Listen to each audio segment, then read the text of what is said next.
Hi everyone, going live today to talk about the root cause of eczema. And I know this very intimately because I was born with eczema and I suffered with eczema for 30 years of my life, and it took over my life. For those of you guys with eczema, you know that having eczema takes over everything. Hard to live in your skin, hard to go to sleep, hard to, take a shower. I mean, everything is difficult when you have eczema, and those with eczema know this very intimately. So today we are talking about the root cause of eczema. What is really the cause of this itchy, painful skin disease? And we're breaking it down into 3 different sections. I like to say that everyone has a detox funnel, and the detox funnel is really your detox organs of your gut, your kidney, and your liver gallbladder. And this is where the root cause of eczema really lies. When those toxins that your body is supposed to be exiting out the system via your poop, your urine, and your breath and your skin, when these aren't happening correctly, then you are going to have toxins that are really just circulating throughout your system, needing to find a place to go. So if you are backed up in your gut, let's start there. So, a lot of my eczema patients have a lot of constipation. What is constipation? Well, you might think constipation means like you never go to the bathroom, but really constipation is really more just like you're not going to the bathroom every day. You're not having a bowel movement every day. This is a problem. Or maybe you are having a bowel movement and the bowel movements are really incomplete. Maybe they look like little pencil sticks. Maybe they're just little balls. And this is a problem because this is one of the really important ways your gut actually exits those toxins, right? Your liver metabolizes those toxins. It releases bile. Bile becomes stool along with fiber and all of the other waste, and this exits your body. So one of the problems is that my eczema patients a lot of the times are constipated. If you are constipated, then this is a number 1 problem that we need to work on, is we need to get those bowels moving. And if we work together and we find that you have constipation, that is one of the first places we are going to start, is we are going to get those bowels moving. Now, why would your bowels not be moving? Well, a number of reasons. Maybe your liver is really burdened, and so your liver isn't creating enough bile. Maybe your bile ducts or your gallbladder are really congested with gallstones and congealed bile, and you're just not creating a lot of bile. The other thing is you can absolutely have inflammation in your gut, which is what I posted today. And how does that inflammation happen? Well, a number of reasons. You could have an inflamed gut because of the foods you're eating. Our standard American diet is extremely inflammatory. And so if you are eating a standard American diet, then this is one of the things we have to change. We got to change that from a standard American diet to what I like to call a clean body diet. A diet that is clean, and you are making sure that you are not exposing yourself to difficult to digest proteins and other toxins like pesticides and GMO foods. Okay. The other thing is oftentimes the microbiome, which means the good bugs, bad bugs, etc. in your gut, are imbalanced. And there's many reasons this could happen. Maybe you're eating too much sugar. Maybe you took a lot of antibiotics in your lifetime. A lot of my eczema patients have taken a lot of antibiotics as children. Potentially, like you had a lot of ear infections, you had a lot of UTIs, and you just keep taking antibiotics and you just keep wiping out your microbiome. And so that could be a problem. Yes, I do like to avoid red meat for my eczema patients because red meat does have proteins that are pro-inflammatory, and so that could also be a problem too. So when we think about the gut, it's very multifactorial. It's not just what you're eating, although what you're eating is very important because you are putting food into your mouth at least 3 times a day, if not more. And so if you are constantly eating something that's causing inflammation in your gut, that is going to be a problem. But it's not the only problem. The gut could now be damaged from, so many years of eating a standard American diet, and then you get something called leaky gut.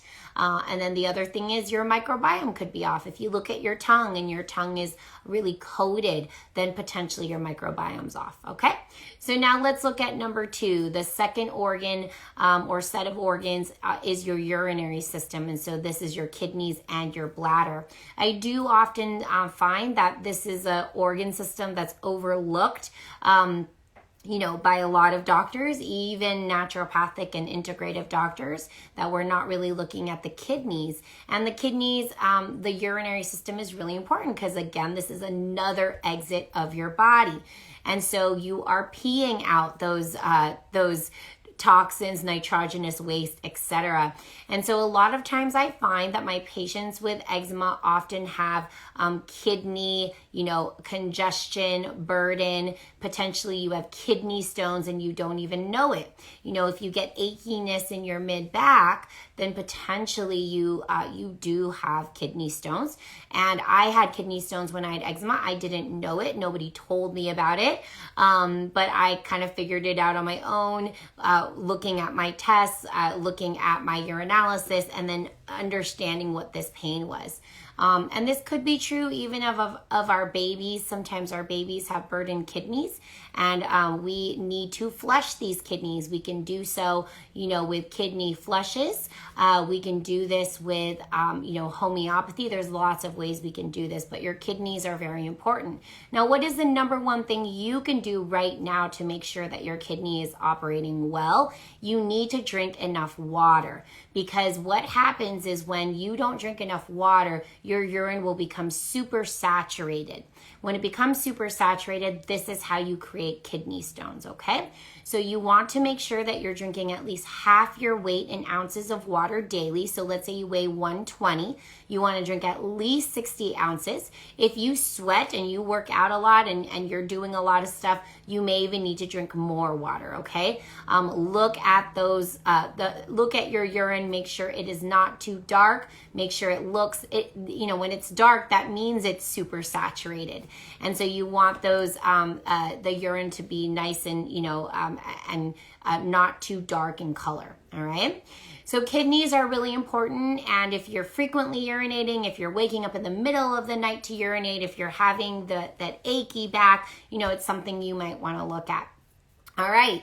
The third stop on our journey is your liver and your gallbladder. And your liver is really a powerhouse in your body. Your liver is the only organ that can regenerate itself. And that is because it is so important. It has over 500 functions in the body. It creates new proteins, it activates things like thyroid hormone. So it's not just detoxing you. The liver is actually doing so much important stuff. And unfortunately, in a standard American diet and lifestyle, we are abusing this organ. And, we are not being taught how to clean out this organ, how to flush it out. I liken it to, you're driving around your car and your check engine light comes on, and let's say you take your car to the mechanic, and basically the mechanic just gives you a cream to put on the check engine light. Well, that's just like what we're being given for our eczema. And we actually need to open the hood and check what's going on with the engine. And the liver is one of the powerhouses, the engine of your body, so to speak, and we are abusing it. And so it's almost like, you never flushed out your transmission, and now your transmission fluid is full of heavy metals and other debris. And so with your liver, what we need to do is we need to make sure we're not burdening it as much as we currently do in today's world. We need to get rid of all those exposures. We need to make sure we support the liver with good nutrients, good diet, a nice colorful, beautifully rainbow colored diet. Make sure you have a lot of antioxidants, a lot of nutrients, etc., to help that liver work well. and that we're flushing out the liver. And we can do this with kids. We can do this with adults. We can do it with babies. There's just different ways we would do it with those different age populations, and then depending on how severe the symptoms are. But everybody with eczema needs to get these 3 organ systems assessed. This is really important because if you don't fix these detox organs, eventually eczema is not going to be your only problem. You're going to have multiple problems after this, okay? If you guys want to learn more, I know we're just doing an IG live here, so we don't have any slides. I'm not really teaching in depth about this information, but if you do want to learn more, I actually do have a live masterclass that I'm doing tomorrow at 4 p.m. The link is in my bio. Just click the link in my bio and then go ahead and click free live masterclass and you can register right there. If you can't make the live masterclass, there is also a replay from last week. And if you potentially can make it, but then you miss it, we'll also give you a replay of tomorrow's live. But the great thing about actually attending the live masterclass is you can ask me questions, as we are going to open up right now and I will answer some questions here. We're going to be teaching a lot more. So today I'm just kind of, giving you a little bit of a taste of what the root cause of eczema is, but we're going to delve really deep in my masterclass. And I'm going to teach you the things that you need to know to really understand what's going on with you, slides and studies, etc. Okay? All right, I would like to open it up to any questions now. Someone is saying, which 3, liver and what other 2? You must have made it here a little bit late. So the 3 are the gut, the kidneys or the urinary system, and the liver, gallbladder, okay? And those are your main detox organs. But we do have other detox organs. Your lungs are actually a detox organ, and your skin is a detox organ. And that is why we have problems with eczema and skin disease when the other 3 aren't working well. So if we focus on the 3, then you aren't going to have as much burden on your skin, and that eczema goes away. It goes away completely. This is how you get down to the root cause.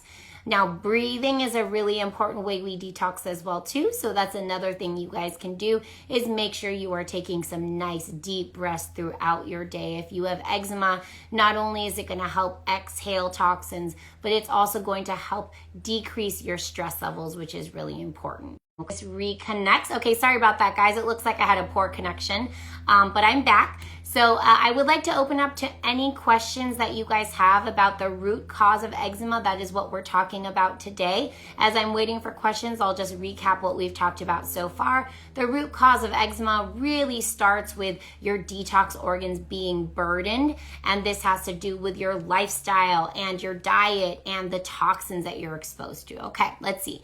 Yes, indeed. Do you believe psoriasis and eczema are caused by? So psoriasis is the same. Psoriasis can be a little further down the line where autoimmune conditions are usually happening already. So if I check for autoimmune disease with psoriasis, I often find the autoimmune diseases there. What are the steps to heal the gut?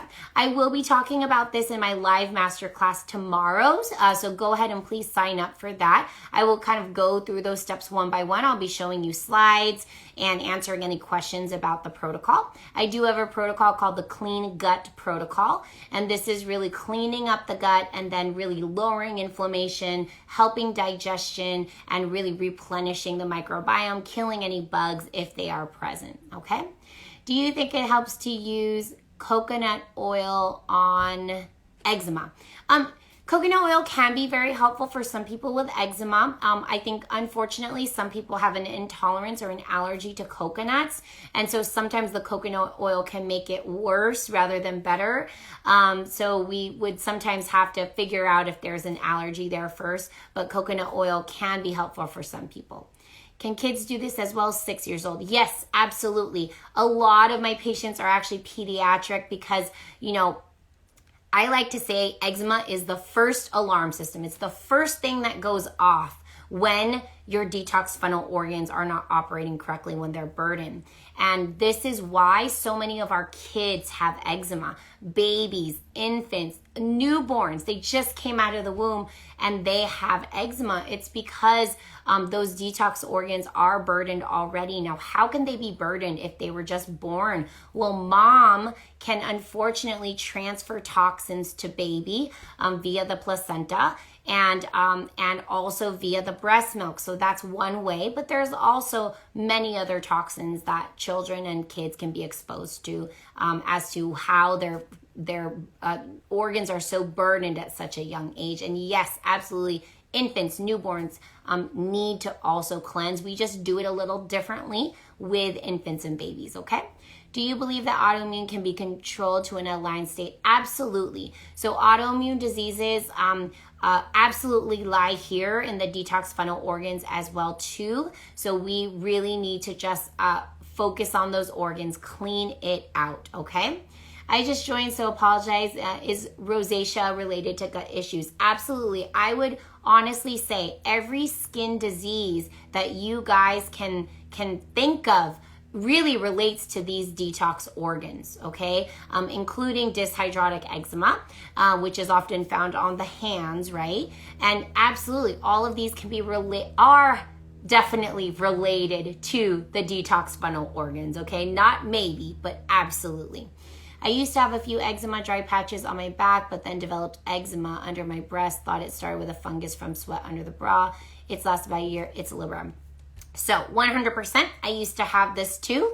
Under the breast, you are actually likely have a gut dysbiosis. So remember we talked about how that first organ system is your gut. That's really important when thinking about eczema. Well, more than likely you do have candida or fungus or some kind of imbalance in your microbiome, and therefore it's systemic in your system that you have a microbiome imbalance. So therefore, under your breast, yes, where it gets hot and sweaty, that will be a common place to have eczema when one of the root causes is a dysbiosis. Oftentimes people also will get eczema under their armpits or on their groin, and oftentimes your feet will also smell and your breath will smell. So those are all letting me know that you have a dysbiosis in terms of your overall system and body, okay? Great questions, everyone. Again, if you have more questions, if you want to learn more, if you really want to learn in depth, I will be showing slides and really teaching in depth tomorrow at 4 p.m. I will be going live, and then I will be answering all your questions there. And it is a more lengthy, more in-depth, detailed presentation in terms of what's really happening and what's the root cause of eczema. Go ahead to the link in my bio and you can register there. Just click free live masterclass, okay? I don't have eczema. I get recurring acne that scans and bleeds if I pick what causes it. Okay, so as I said, almost every skin disease has a root cause in these detox organs. With acne, we almost always see an imbalance in the microbiome. We always see a liver dysfunction as well too. And oftentimes this acne is due to hormonal imbalances. But how does this relate to the detox funnel organs? Well, that is related because your hormones like estrogen, etc., get detoxed as if they are a toxin. So estrogen needs to go through your detox pathways and out your system. And so when your detox funnel organs are not healthy, you won't be able to metabolize these hormones, and then you will have hormone dysfunction. That hormone dysfunction can lead to acne, and that could be one of the reasons someone has acne, okay? Can dairy cause it? This is a great question. Absolutely would be my question, but it's not the only answer. There's so many burdensome things that we are exposed to, including gluten, dairy, sugar, red meat, aluminum, mercury, GMO foods, pesticides. I mean, the list is like way too long. Oh, I think we are paused again. Sorry about that. The list is way too long for me to list here. So what we really need to do is get to know each other, understand like what are your exposures, and then test you, figure out what's actually burdening your system, and then create protocols to treat you. Okay? All right, guys, you're very welcome. Mims says this is great info under your arms and groin. Exactly. So absolutely, and you likely have, you know, an overgrowth of something, and that's something we would have to test to understand, okay? All right, guys. Well, thank you so much for joining today's IG Live. Again, I am going live tomorrow at 4 p.m. Pacific Standard Time, and the link is in my bio if you want to register for that, where you can ask me questions just like this live. But we will be taking a lot more time, and I will be, you know, really giving you guys slides and really giving you a real good idea of what the root cause of eczema is. So please join me. If you can't make the live, the replay is also on that link as well too. So please go ahead and watch the replay. If you ask questions on the replay, those will get emailed to us and we will email you back with an answer, okay? All right. Very nice to meet you guys all virtually, and I hope to see you at my live masterclass. All right. Bye, everyone. Have a great Monday.